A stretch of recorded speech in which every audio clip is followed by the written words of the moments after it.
Hi there, everyone. This is Kayla Downs with the Protagonist Network, and I am so excited about this event this evening. We are getting community members, policymakers, activists together to talk about the ICE detention centers. We are going to be featuring a 27-minute film that we filmed outside the ICE detention center live in the flesh and talking about it here and how it impacts our larger community and getting the community feedback in regards to stories that we need to be paying attention to. So this is investigative journalism, indie journalism, raw and in the flesh, and I can't wait to share it with you guys. Peace! I am an indie journalist, and I think that, supporting indie journalism is incredibly important. Corporate media is bought out and dying. They're not doing well because, people are a little tired of the mainstream. And for us indie people, the industry's a shit show right now. So, the more that we can support each other and share information, it's really, really helpful. So I'm so happy for, this turnout. Thank you guys so much for showing up. I'm going to do a quick little presentation giving you guys some really important facts about the ICE detention centers. Here we have, the ICE detention center where we went. It was myself, a guy running for lieutenant governor. He's still running for lieutenant governor. His name's Tim Myers, and a border expert named Anthony Aguero. So we drove to California City, it's in Kern County, to check out the largest ICE detention center in California. I think it's really important to understand the immigration detention debate. So here are some important stats here. We have the U.S. Immigration and Customs Enforcement total detainees at this point in time. This is a little snapshot. Hi. But we're at 68,000, and it's up 75%. Right now they have 41,000 beds, and they're shooting for 100,000. They are like full on, let's go get these ICE detention centers going. So the California City Detention Center, the one that we were at, is the largest in California with the capacity of 2,560 beds. I felt it important to go to this facility and to see it with our own eyes and to also discuss border policies and ICE was to try to help bridge the left and the right a bit. Because oftentimes we're pitted against each other, and that's intentional. It's so we don't get things done. So we continue arguing with ourselves rather than focusing on, the things like this and trying to figure out a way to, find solutions. The people who are operating this ICE detention center is Core Civic. This is a private organization. As we said, the 2,560 beds, and it was operational in late 2025. Now, when we went out there, we saw a post from NPR. They were saying, we're looking at this center, we're looking at it. Well, we got out there, that thing was active. There was buses, there was vans, and that you would not know unless you drove into the middle of nowhere and actually looked at it. And that's why I think citizen journalism and, community engagement is so incredibly important, because unless you have eyes on that thing, you're only getting a little part of the story, And so being in the field and being on the grounds is so, so important. OSINT is one thing, right? Looking up things online, but the human, which is like in real life, we are in person, that's when you get the full story. The Core Civic, they got $10 million in initial funding. They're trying to get, the maximum is $31 million, and this is for a 6-month startup phase. And I think this quote is really important. Perhaps the most significant growth opportunities in our company's history. They're looking at this as a huge money-making potential. We can see the demographics at this ICE detention center. The majority of them are the minority community, 40% Latino. Now, they're saying, hey, we're bringing 550 jobs to this area. Mind you, we went into this town. That's the town. Okay? They employed the town, and they're all working there, And so ACLU has tracked over 508 grievances where ICE only found 47 cases, and it's like, what's actually going on in there, right? And so there's this mayor, Marquette Hawkins. She said, we want to make sure there's proper oversight. So that's really important. And the ACLU is doing a really good job of keeping an eye on all of this. So next slide. I have one question. Is that 508 grievances just at that one facility or all of the facilities? That is at that from this facility specifically. Yeah. What city is it? This is in California City. This is a debate, right? But one thing that I took away is, you know, both men were incredibly respectful of one another, and they really heard each other's issues and perspectives.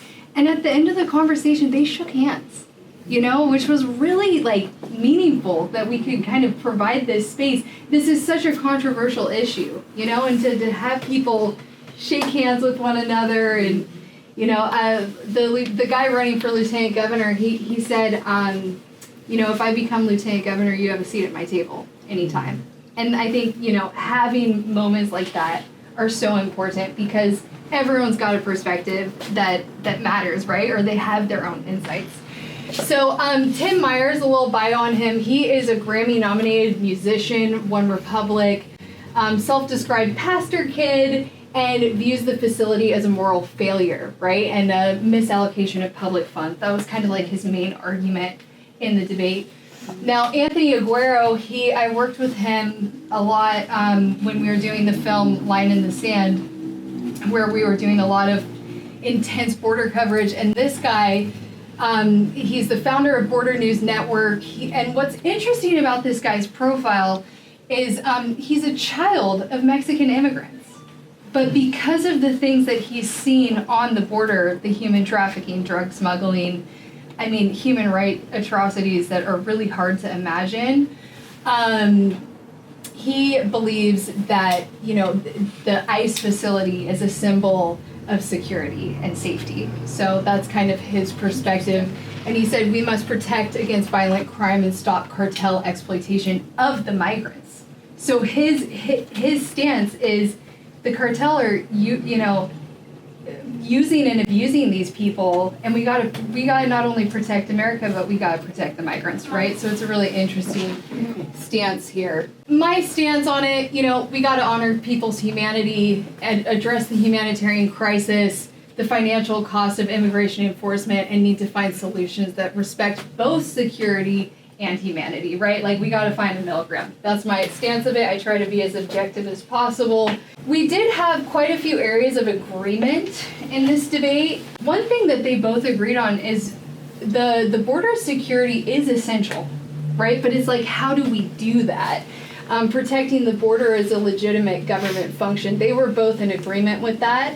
They were in agreement that we have a serious cartel issue going on at the southern border as well as the northern border that not that many people talk about, but we got other stuff going on at the northern border that's serious concern. It has to do with China trafficking fentanyl through the northern border. They agreed that migrants are being exploited through this current system and leaves vulnerable people exposed to abuse. We saw that firsthand with our coverage of the border in 2024. And then they both agreed that the system has serious flaws. Reform is needed, and through the nature of you know, or though the nature of the reform is what's contested. Areas of disagreement in this conversation is the scale and cost of the detention center. So, you know, kind of talking about, is mass detention the right tool? And what's the price? What are we trying to throw at this thing? I mean, they're trying to get like 28 million, you know, just for to keep expanding these private facilities. Resource allocation, should funds go towards detention or alternative means? And then definition of enforcement, right? So what does success really look like in immigration policy? I think these are some key takeaways here. The budget, I didn't want to speak too soon, but right now they are taking ICE's budget. They're proposing to get it from $8 billion to $28 billion. That's our tax money, right? Towards these detention centers. They want to expand to 100,000 beds. They want no big contracts. which raises a lot of transparency concerns, right? And then the private profit incentives are misaligned with the human outcomes, right? So that's a high level of what we got to figure out here as a country. The border policies, having a broad consensus on securing the borders, stopping the cartel, and just trying to figure out, does mass detention actually achieve our security goals? So there's a lot of great conversations here. And then the humanitarian element. And this one is the one that completely breaks me, that we lost our government lost 300,000 children at the southern border, which is insane. I mean, that number is, and it's hard to imagine, it's really hard to imagine 300,000 children. And that was at the hands of Office of Refugee Resettlement and HHS. These kids would come across the border and have a cartel wristband on their arm, and HHS would look at their wristband, see an address, and then ship that child to that address without ever vetting the sponsors. It's just mind-blowing. One of the largest humanitarian crises in our country. The humanitarian issues, as well as the detention conditions. Lots of reports in regards to medical neglect, hazardous environments, and there's an accountability gap going on between grievances filed and cases founded. So I think, some organizations to keep an eye on if you really care about these issues. ACLU does a great job. There's CURB, Immigration Defense Advocates, and TRAC. It tracks the immigration data. And so, I think what's really important is the civic engagement, right? The more that we can educate ourselves, the more that we can attend meetings, support different organizations, and contact our local representatives, it does make a difference. Oh, and this is just a quick little background here about how I found this story. It was through NPR, and it was just amazing that this little NPR photo, we're thinking about this facility, and we get out there and it's active, there's security chasing us around. I was like, whoa, this is, a whole different story than what we're seeing. And Mira, my sweet daughter, I had to give her a shout out because she went with us. And this girl was mean-mugging those security guards. It was hilarious. They were watching, she's just like, Mom, don't worry. You got this. So cute. This is another reason, this quote right here is why we're here tonight. So often we just post on the internet and we get a like or two or whatever. But, we never know who's actually, how this information is impacting people and how they're processing it. And so, I would really like to be able to do this every once in a while. So people can stay educated and engaged, and we can be together and talk about these issues rather than just a post. Yeah. I wonder how much, the social media giants are trying to feed us the illusion that posting about it will actually change something. Because most of the time we're also seeing it. It might raise awareness, but what are we actually doing? What's the actual impact being made? If we're all just thinking, oh, I'm doing something, I'm contributing by posting. But we don't even really know the impact. I think Zuckerberg is in court for that in another country.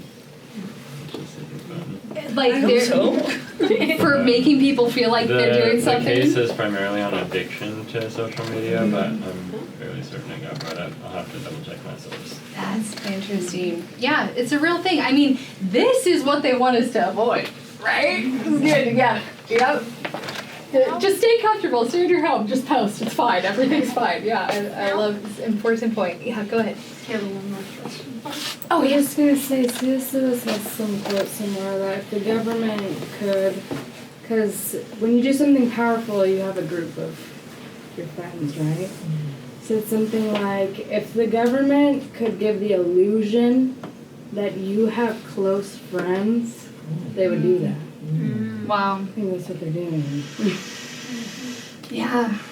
Yeah, the information war is real. My mind is blown that we're sitting here today and we're saying they've actually proceeded without approval. It represents security and safety for the rest of the country. We are outside of the California City Correctional Center, and as you can see, it is open, it is live. There are vans and buses, and this detention center has now been turned into an ICE facility. We have Tim Myers and Anthony Aguero